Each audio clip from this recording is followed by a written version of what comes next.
Hey friends, Simvida here. Happy holidays! In celebration of the holidays, I have made a fun little build today. I was inspired by the snowy villages that seem to pop up everywhere around the holiday season. Also, gingerbread homes and gingerbread villages played a part in the inspiration category as well. But this part you are seeing right now is a redo of the original footage. Unfortunately, I lost the original footage when I played back the build footage to start my edit. The screen was frozen on an empty lot, just on the image, but all the sound was still playing and recording. I'm not exactly sure what happened. I did try to recover the original footage, but I had no luck. So I wasn't planning on redoing the build part either, mainly because I was bitter about losing 1.5 hours of recording. But yeah, I just couldn't bring myself to start the build right at the furnishing part. So yeah, I did a quick build redo. But on the plus side, this second time around, it only took me about 30 minutes instead of the original hour and a half. But you'll see the difference when I jump from this footage to the original furnishing footage. So this tree and the exterior decor, they will look drastically different. The reason I actually decided to redo the build was I really wanted to show the process of making this decorative tree because I enjoy watching builds and I enjoy seeing the process, and sometimes I do learn something new from them. Since I like doing this and I like learning from others, I would never want to keep something that I make a secret or try to keep the construction of it a secret. So basically, if I can help someone else build a similar build or help them improve their skills, well, yeah, I just think that's really cool. I basically started with a rounded foundation, and as I moved up into the higher levels, I kind of converted that into a hexagon shaped floors. I wanted more of a circular shape, but as we all know, if we enlarge circular foundations, they just become rounded, cornered squares and rectangles, and I really did not want those types of shapes. So I opted for the hexagons. But yeah, I think it came out pretty great. I did think about changing the shape of the base floor, but I already had done so much. I didn't want to risk destroying it, which it didn't really matter because I lost all the footage anyway, but at that time I didn't know it. So yeah, I guess I could have changed it, but it would have been a whole production, so I just kept it, but still really happy with it. So I did the platforms, I enlarged the tree. Oh yeah, it has to be one of those trees that disappear as you get close to it in live mode. If it doesn't do this, then I would suggest not using that tree, at least for this build. Only because in gameplay, if the tree doesn't disappear, then we won't be able to see our Sims doing their things in the house, or we won't be able to click the items in the house. Plus, I also don't think that the Sims can live in those tree houses. So after I did the platforms and I picked a good enough tree, I put carpet on the first floor, and this kind of acted as a tree skirt. But I picked a carpet that has some sort of center marking, like the one in this build. It has a circle in the center, and I use this mark to help remind me of my tree placement. And this made it 100 times easier, let me tell you. When I had to move the tree for furnishing, I knew exactly where to put the tree back. So yeah. And before I forget, if you would like to use this slot, please enable the move objects cheats, bb.moveobjects on, before placing this slot. Then if you want to refurnish it, just move the tree out of the way, do all of the changes you want, then just put it back in the circle on the rug once you're done. You'll see me do this a few times. I'll try to remember to point it out, but for sure you'll see what I'm talking about throughout this video.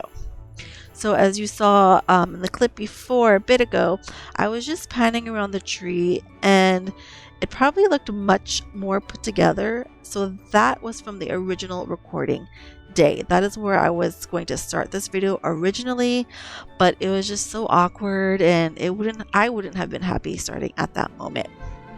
So inside, I kept with the holiday Christmassy theme as well.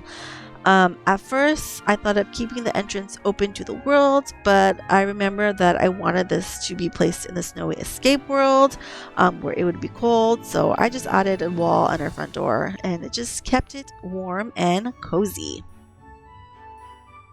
For the interior of this home, I went with the classic red, green, blue, and white color scheme.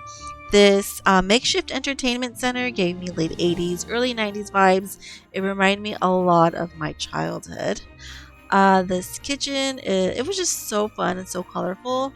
Those shelvings and countertops are from the Cool Kitchen Stuff Pack, and I believe the appliances and the sink are from the Parenthood Game Pack.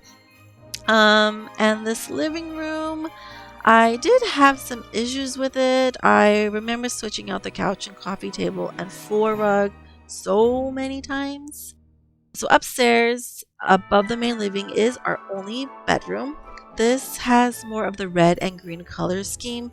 I wanted it to feel feminine and sophisticated, but I'm not exactly sure what the interior definition of sophisticated looks like. But this is what I think of when I think of it in my head. So yeah, you all let me know if I'm completely off. I was playing around with the layout for quite a bit. For some reason, I really wanted to use these specific pieces of furniture. I think it had more to do with the color swatches than the actual pieces. But yeah, at the time, I was just determined to make it all fit. And the only bathroom in this build is on the third floor. It's not a very conventional placement. If this was like a real world home or real life home, but thankfully this is only The Sims. And honestly, I don't know about you all, but sometimes it's a little entertaining when my Sims don't quite make it to the bathroom, or even if they pass out because they don't make it to their bed. But yeah, maybe not, maybe just me, I don't know. So back in the living room again, I did a quick item switch of a few things and some color swatch changes, just to bring it all together. I think this is a final product, but I don't know about you all, and you guys let me know, but I almost always do the wall colors last. I feel like I should do a challenge where I have someone pick my wall colors for each room and then I have to decorate it. It sounds kind of fun, but also kind of awful at the same time. So at this point, I'm just adding more debug buildings. For this, I had to enable the show live edit objects.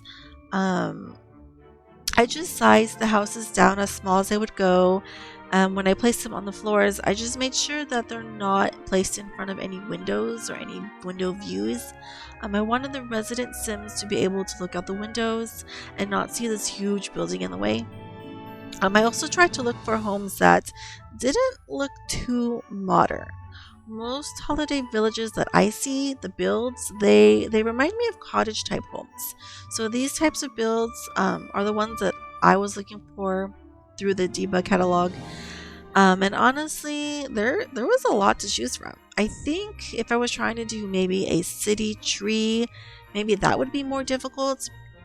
But I think most of these buildings are from maybe base game or cats and dogs. I wasn't really paying attention to the icon, so yeah, I don't really know. I could be totally wrong.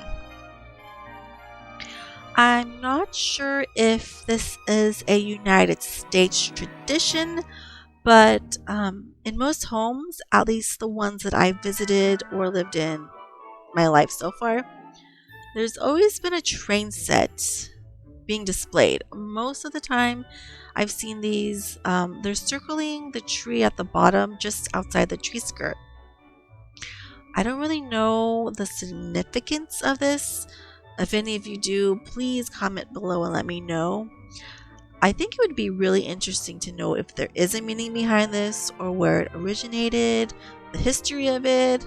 But this is the reason that I started to add this in my build. Seeing and displaying a train set is just very traditional around this holiday season, and I felt I just had to add it in. But anyways, I'm going to go ahead and give you a quick little tour right now. You'll be able to see some Sims move about the home, so you'll see that it is player tested. So yeah, let's get into it. Okay, so we are now inside of our beautiful treehouse. As you can see, this is the living room. It looks like they started something, but I don't know why they didn't continue it. We have a sim over here making a salad, a couple of sims talking. So I'm actually using my sim self and the family that I used for the snow globe sparked challenge. So this is the first floor. Upstairs in the bedroom, we do have a sim sleeping. Don't make too much noise. So yeah, everything is here, the computer and all. And then upstairs in the bathroom, we have... Oh, I think maybe our sim just finished using the restroom, but yeah, there's the bathroom. As you can see, the ladders work to get up and down. We'll watch this little lady go down the ladder. Yeah, as you can see, everything works. TV works, the stove works. Oh, please don't burn this place down. There isn't a smoke alarm, I just realized, so you're gonna have to place that in if you download this. Unless you want your Sims to burn. I don't know, I hope not, but yeah, there is that. And as you can see, a beautiful view of our train set. So I didn't put any doors right here, so there's no access out here, but I'm sure it won't be a problem. If you want to do that, just put some doors somewhere, maybe where this window is, so your Sims can walk out here. That is the build. So I hope you guys enjoyed. Like this video, please leave a comment, please, as well. Also subscribe if you haven't. It really helps out my channel, and I really appreciate any love and support that I can get. But yeah, I hope you all have a wonderful day. Remember, kindness is free, and I will talk to you all next time. Bye bye.